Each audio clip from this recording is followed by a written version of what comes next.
कर्ज था, लेकिन आज के डेट में वह कर्ज बढ़कर के 9 साल में 147 लाख करोड़ इन्होंने कर्जा ले लिया। आज पूरे देश में 205 लाख रुपया कर्ज है।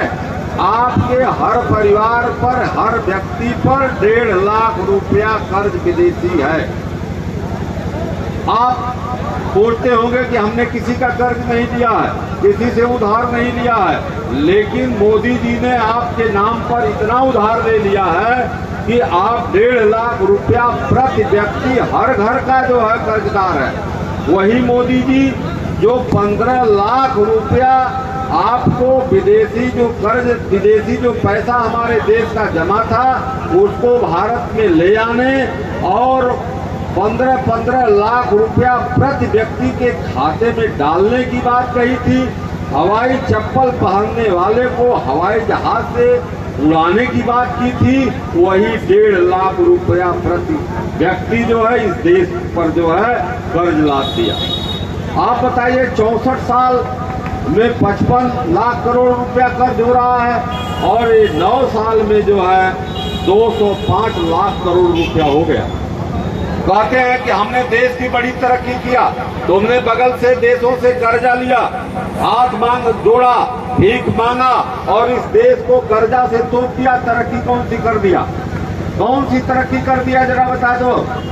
आप कहते हो तुम्हारा जो है बजट पेश हो रहा था, बजट की कॉपी आई, उनके बजट में लिखा है इस देश की आबादी इस समय 142 करोड़ है। 142 करोड़ में उन्होंने अपने बजट की कॉपी में लिखा कि 80 करोड़ जनता को जो हैंड टू माउथ है हम राशन से दिलाते हैं।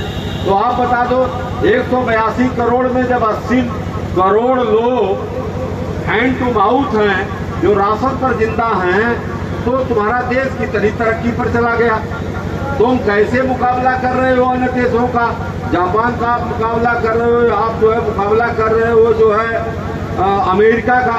कैसे तुम तुलना कर रहे हो? मेरी बात समझ में नहीं आ रही है कि यह कैसे जो है हमारे देश का विकास कर पाएंगे। ये पैसा ले कहाँ जा रहे हैं? यह तो सबको बेच दिया, कुछ बचा नहीं है। इन्होंने गंगा मां के नाम पर ये चुनाव लड़ने आए और कहे बनारस में कि हमें गंगा मां ने बुलाया वहां से गुजरात से। तो गंगा मां ने गुजरात से तुमको बुलाया, तो भाई बताओ तुमने गंगा मां के लिए क्या कहा किया? तो इन्होंने कहा कि हम नमामि गंगे के नाम से एक योजना चलाएंगे और गंगा के प्रदूषण को खत्म करेंगे। गंगा के प्रदूषण को खत्म करने के नाम पर नमामि गंगे के नाम पर जो योजना चलाई 1200 करोड़ रुपया उसमें डाला और फिर नंबर 1 में उस पैसे, नंबर 2 से उस पैसे को निकाल लिया। हाई कोर्ट ने टिप्पणी किया, मैं नहीं कह रहा हूँ, हाई कोर्ट उत्तर प्रदेश की कही कि यह पैसा के हेर फेर, नमामि गंगे की योजना केवल पैसा का हेर फेर इसमें किया जाता है। और जब उसकी प्रदूषण की जांच हुई गंगा के जल की, तो जब से सफाई कर रहे हैं मां गंगा का जल 3 गुना जो है 3 गुना प्रदूषण बढ़ गया। 3 गुना प्रदूषण बढ़ गया। ये गारंटी बांट रहे हैं आज भी, गारंटी बहुत कुछ बांटे थे आपके बीच में। इन्होंने गंगा की सफाई के नाम पर गारंटी बांटा था। इन्होंने गौ माता की गारंटी दिया था कि गौ माता की रक्षा करेंगे। आज गौ माता जितनी दुर्दशा में है कि आज गौशाला के नाम पर कसाईवाड़ा बना करके बिना अन्न पानी को गौ माता घूट घूट करके मर रही है। और पर डे जो है पता नहीं कितनी हत्याएं रोज ये करते हैं। पता नहीं ऊपर वाला कहाँ है इनका, है कि उसको देख नहीं पा रहा है। नहीं तो इनका विध्वंस हो जाना चाहिए। अब तक जितनी गौ माता के ऊपर जो है इस समय कहर ढाया जा रहा है, तो ये न गौ माता की रक्षा कर पाए, न माँ गंगा की रक्षा कर पाए, न नौकरी दे पाए, न बेरोजगारी जो है खत्म कर पाए, न महंगाई रोक पाए। और जो इन्होंने किसानों की आय को दोगुनी करने की बात कही, किसानों की आय दोगुनी होने के बजाय घट गई। वह तो दिन रात जाड़े में पानी भी देता है, जाड़े में ठिठुर ठिठुर कर डंडा लाठी लेकर के इनके प्राणों की सुरक्षा के लिए जो है परेशान है। इसलिए मैं आपसे कहना चाहता हूं कि इनकी गारंटी को आप लोगों ने देख लिया। अब जो गारंटी आपको दे रहे हैं जो इंडिया के जो गठबंधन है उसके नेता राहुल गांधी जी, उनके नेता जो है अखिलेश यादव जी आपको गारंटी दे रहे हैं। अखिलेश यादव जी और नेताजी के विषय में कहा जाता है कि जो कहते हैं उसको करते, ये इतिहास है। इसलिए मैं कहना चाहता हूं, माननीय अखिलेश यादव जी गरीब महिलाओं को 3,000 रुपया प्रति महीना देने की गारंटी दे रहे हैं।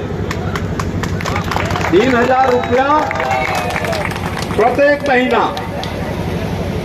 और समाजवादी पार्टी के राष्ट्रीय अध्यक्ष ने यह गारंटी दिया है कि हम किसानों का कर्ज जो है माफ कर देंगे। जिसकी लड़ाई हमारा शिक्षा विभाग बहुत दिनों से लड़ रहा है। दिल्ली के लाल किला तक हम लोग संघर्ष कर रहे हैं। पुरानी पेंशन को बहाल करने के लिए एनडीए ये जो है इंडिया गठबंधन ने घोषणा कर दिया है कि हम जो है पुरानी पेंशन को लागू कर देंगे। उन्होंने यह कहा है, हमारे राष्ट्रीय अध्यक्ष जी ने यह कहा है कि अब सरकार में कोई मुख्यमंत्री हो बेईमानी नहीं कर सकता। हमारी सरकार अगर बनती है तो 3 महीने के अंदर हम जातिवार जनगणना कराएंगे। जातिवार जनगणना में जिस बिरादरी की जितनी परसेंट भागीदारी होगी उसको उतनी परसेंट नौकरियों में साझेदारी देंगे। ये बात उन्होंने कहा है। ये बात उन्होंने कहा कि हम अब किसी भी सरकार को ऐसी बेईमानी नहीं होने देंगे। लेकिन ये बैकवर्ड क्लास के लोगों की ये जो है जनगणना ही जाति जनगणना नहीं होने दे रहे हैं। क्या इनको दिक्कत है कि ये जनगणना नहीं होने दे रहे हैं? उसका कारण क्या है आप जानते हैं? मेरे पास उसका रिकॉर्ड है। मैंने विधान परिषद में इसको सरकार के सामने बोला है। जितनी नौकरियां इन्होंने अब तक नौकरी दिया है उस नौकरी में 50% से लेके 75% इन्होंने भाजपा के लोगों को नौकरी दे दिया। 5% से लेकर के 45% में पूरा समाज जो है, और जितनी भी परीक्षाएं कराई 20 परीक्षाओं के पेपर लीक हो गए। लड़के परीक्षा देने की तैयारी करते हैं, मेहनत करते हैं, इलाहाबाद में पढ़ते और आलू का चोखा और ये जो गेहूं की रोटी खाते खाते उनके बाल भी झड़ गए, शादी विवाह भी नहीं हो पाया और नौकरी भी नहीं पाई।